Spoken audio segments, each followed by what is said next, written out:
My name's Alejandro Ricardo Quirino. I'm 26 years old. I grew up in a small town called Lamont, California. My heritage itself is Mexican-American as well as Puerto Rican. I've always been around food, getting up early in the morning. Coming together and cooking was our way of connecting and being together as a family.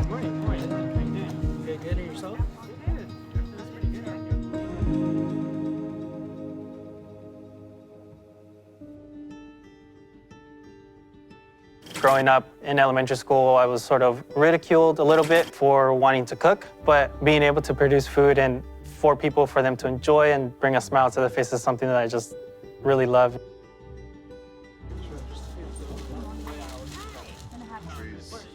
At our local community college, I had a wonderful chef instructor, and she's actually an alumni of the Culinary Institute of America, and she kind of pushed me and helped me apply here and recommend this school.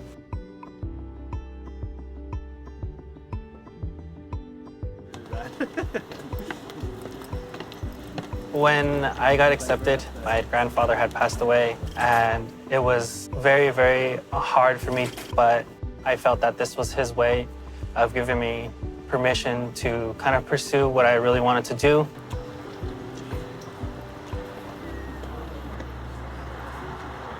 My relationship to the Culinary Institute of America is I am a graduate from here in 1999. It fundamentally changed my life and the way I thought of kitchens. From the time that I left, my goal was to ultimately come back here and be a teacher and a chef instructor. Make sure it's like nice and flush like that. Alejandro is what I would call really an ideal student. He's in our baking and pastry program, but he also has an additional role where he works with me very closely, what we call an earn and learn student. We really have this connection with baking. Overmixing as well. The chef instructors, they have such a huge passion for whatever they're wanting to teach us. And my classmates, they are 100% supportive, and we kind of bounce off of each other. The club that I've created here at the Culinary Institute of America is called the Grain Game. We do a lot of research on grains, and it's really come organically. As you grind it, it opens it up and oxidizes even more. So these are our traditional sort of flours. They make perfectly good baguettes. These are the heritage grains. So as you'll see when we cut into this, it has a distinct color inside. It's got a smaller crumb structure. If you feel it, you can just feel sort of the moisture inside there as well, right? Really wet. Yeah. I think students are keen to know where their food comes from and how it's grown. They want to see it and they want to feel it.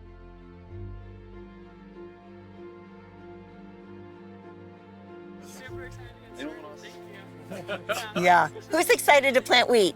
Alejandro? Yes. All right. We have 3 different varieties of wheat. We've got Karun, we have Talimka, and we have Harani. Yeah. Oh, why don't you put the label on now? Honoré has been growing these wheats here at Terra Firma for the last 5 years.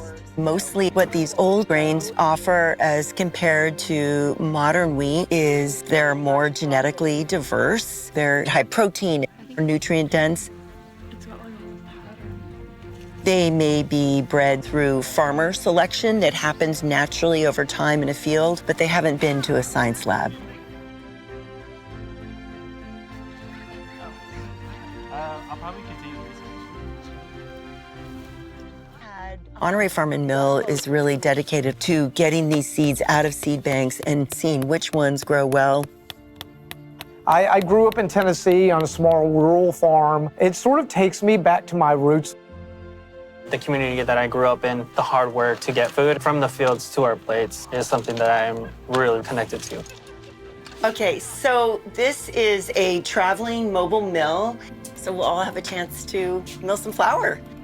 Most modern wheat is processed using a roller mill. A roller mill takes the seed and separates it into 3 parts, bran, germ, and endosperm. But stone milling crushes the wheat seed between 2 stones. So the whole seed is crushed. So it has all the components, the bran, the germ, and the endosperm, crushed into flour, which becomes whole grain flour. And many heritage grain growers are turning towards stone milling.